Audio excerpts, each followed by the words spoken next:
How does somebody become lost?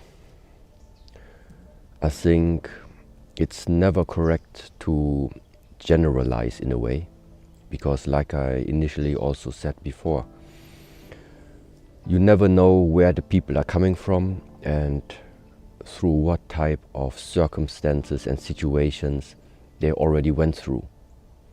So there might be a lot of variables which ultimately lead to the fact why you maybe have been on the path already. But something happened in between, some obstacles showed up that make you stagnate, that make you sometimes lose the path. Coming from the ancient views and the ancient philosophies, especially now talking about Taoism, there is the term the Tao, which is translated as the way. But this way sometimes is not considered of being the way that you are deciding for yourself which one to walk, let's say.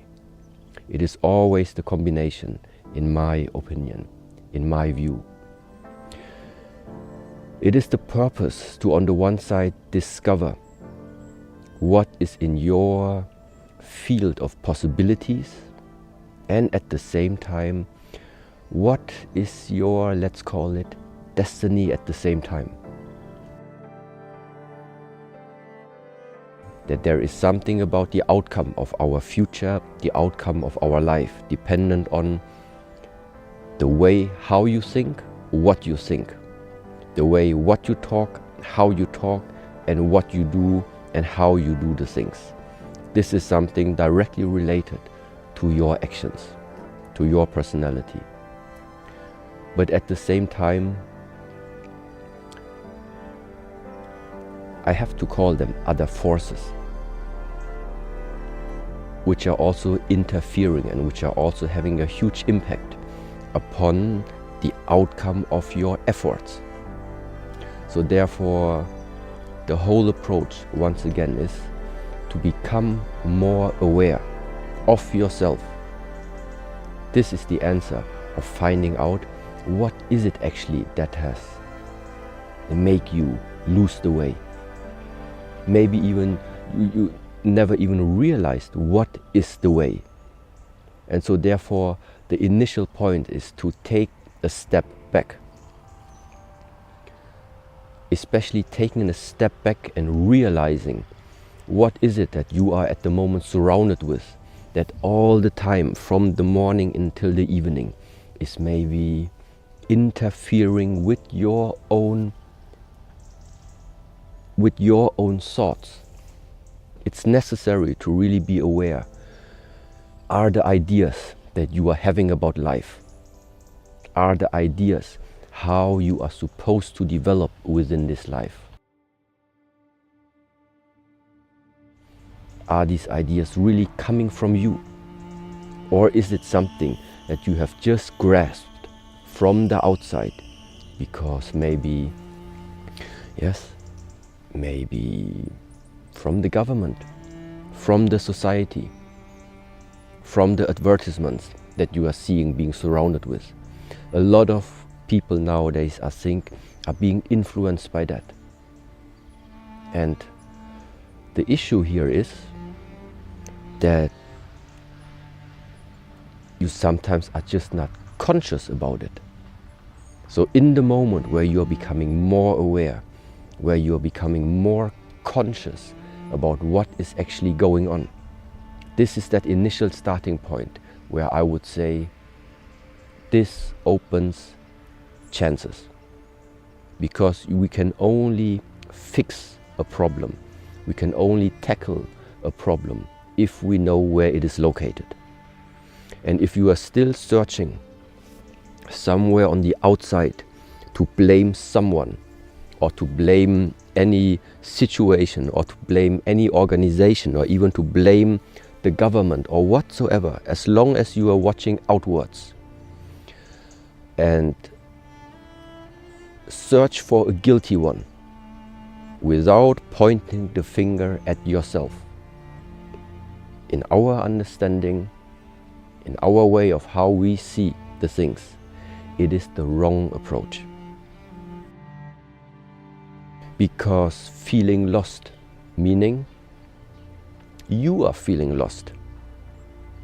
It is something inside of yourself that you feel is not in the proper state. It's not the people that you are surrounded with that are feeling lost. It is something that is directly linked with your inner being. So if your inner being needs something to be fixed, you need to make it internally. You need to make it inside of yourself. Of course, it can mean that your inside at the moment is still being triggered many times by external circumstances.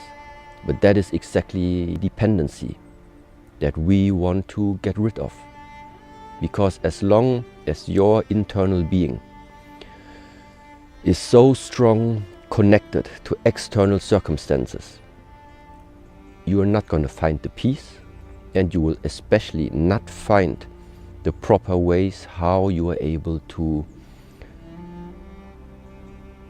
find your own path.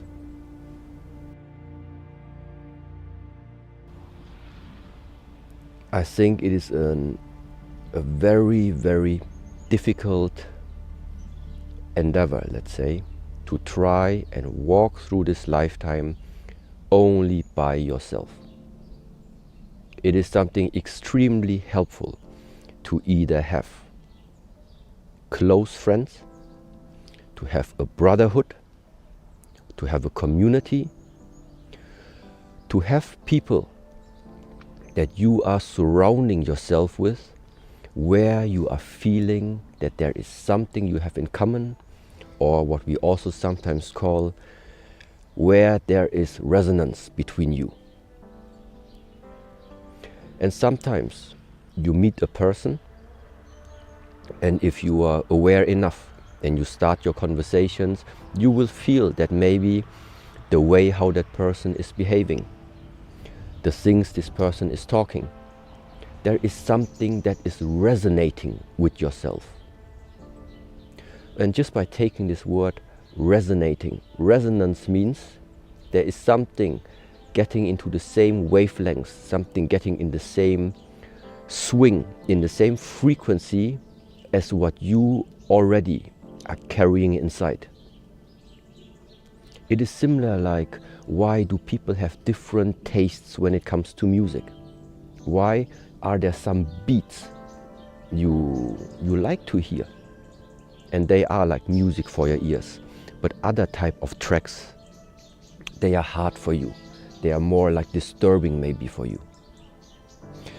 And at least my theory and my understanding is that because there is something from the past maybe already that you are carrying inside of you, you are starting to remember something. Remember that you maybe heard these sounds before, that you were maybe in contact with these type of frequencies before.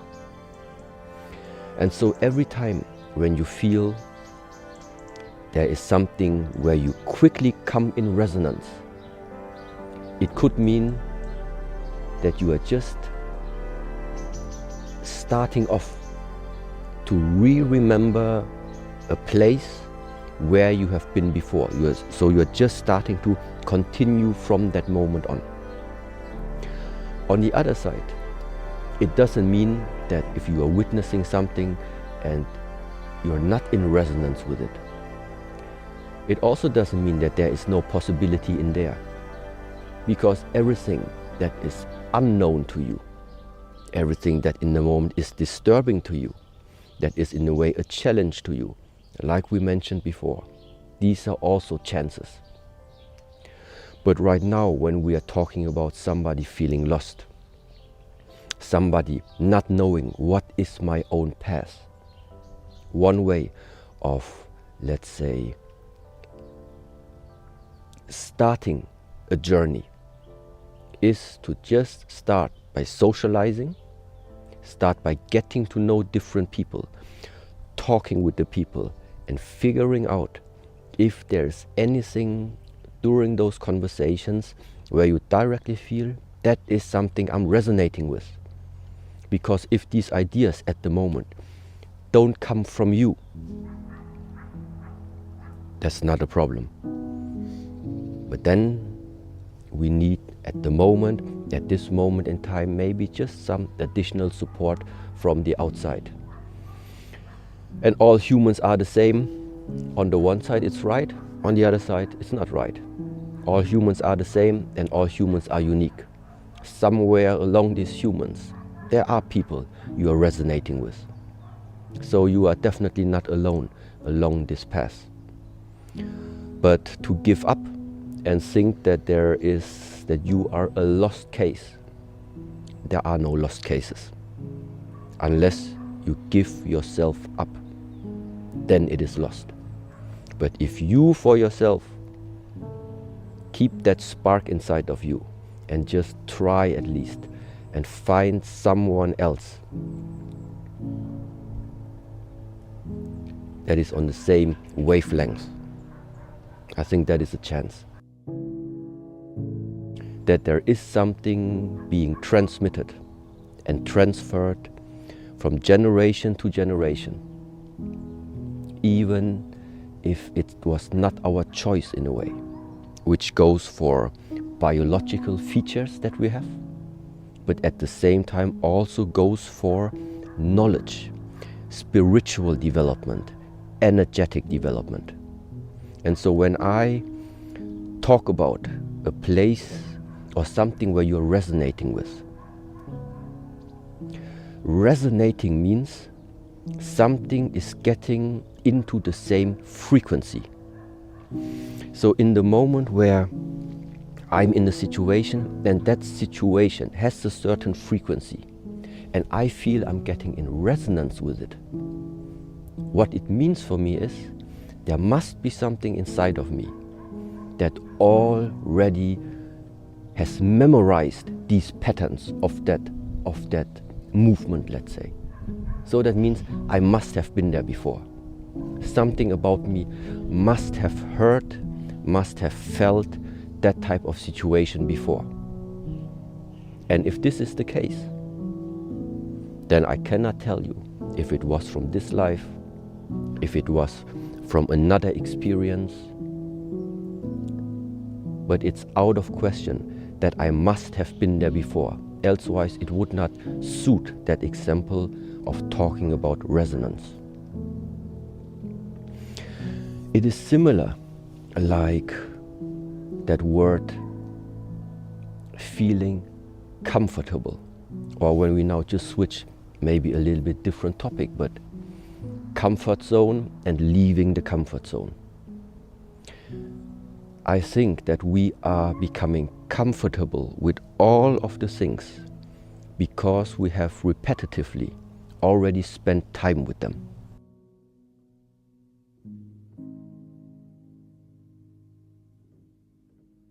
The first time you are experiencing the cold, it's uncomfortable. The more you train it, the more you practice it, the more you expose yourself to the cold, I think sooner or later you are getting a little bit more at ease being in the cold. Meanwhile, also to the point where you maybe even feel comfortable outside in the cold. The same is like you're not feeling comfortable speaking in front of an audience, in front of a crowd. You practice it, oftentimes you repeat this same pattern, and then sooner or later that stage fever maybe disappears, and at the same time you're becoming more comfortable. So comfort is very often related to the fact you have already experienced, you have already went through a certain amount of times. This is why you are feeling comfortable in that situation. Vice versa. What does it now mean if something is making you uncomfortable? You are feeling uncomfortable, or you are facing the fact of being uncomfortable. That just means you are reaching a borderline. You are reaching a limit that you until now have not yet crossed often enough. Why do I think it is necessary to cross the lines, to cross your own limits and lines from time to time? Because elsewise you will be stuck in your own limited view of what you have experienced already.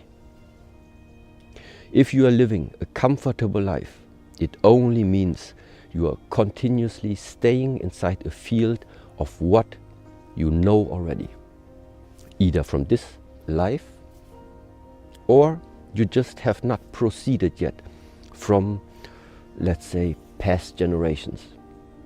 So every time you are crossing that line, every time you are expanding that border, you are expanding that limit, for me this means there is some growth, there is some new discovery. Because what you are doing is you are bringing light into a space that before that time was a space of uncertainty. It's uncomfortable because you don't know the outcome of what is going to happen if you cross that line. That's why it's uncertain. That's why people are afraid of uncertainty. But there is only one way to find out and make uncertainty become knowledge. And that one is through experiencing it.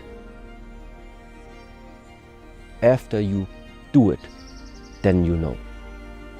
People ask me in the type of trainings, yeah, so for what should I now stand half an hour in that position? What is it good for? Why should I breathe like this? Why should I breathe like that? Why is the finger positions like this? Why is it like this? Why are there so many different things? You just can't explain it by words. Somewhere these words are hitting a barrier. And that barrier can only be broken in the moment where the knowledge, the intellectual knowledge, starts to transform into action, and that action is going to bring you the answer. And this answer is what in our tradition we really refer as, that is knowledge now. Or sometimes we call it wisdom. It is that type of knowledge that came because of your own discoveries. That is the real knowledge. The knowledge about that your teacher, a friend, somebody is telling you that you know up here. That's like the intellectual knowledge, the pre-knowledge, the type of knowledge that now, first of all, needs to transform into action. Action transforms into experience. And experience gives you what you need in order to move on.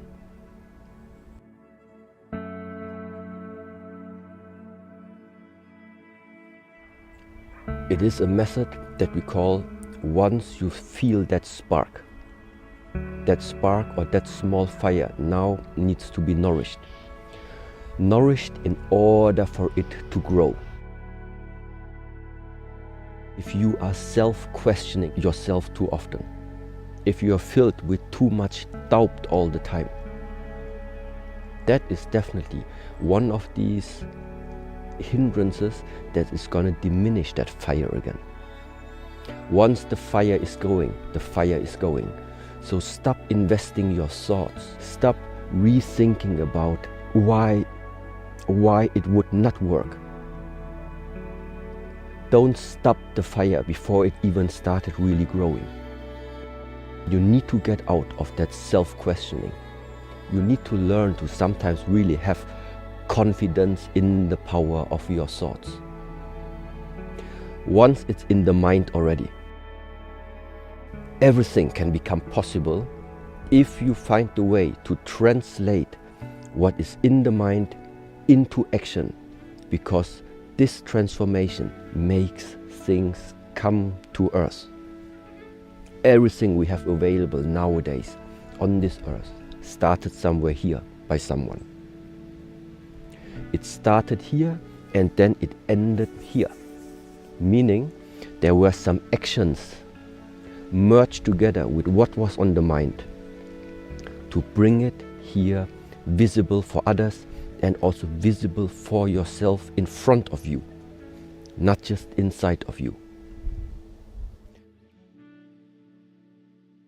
Thank you so much for watching the video. If you enjoyed this video, please support us at mulliganbrothers.com, where the Not a Journal is back in stock. Use code JOURNAL at checkout for 10% off.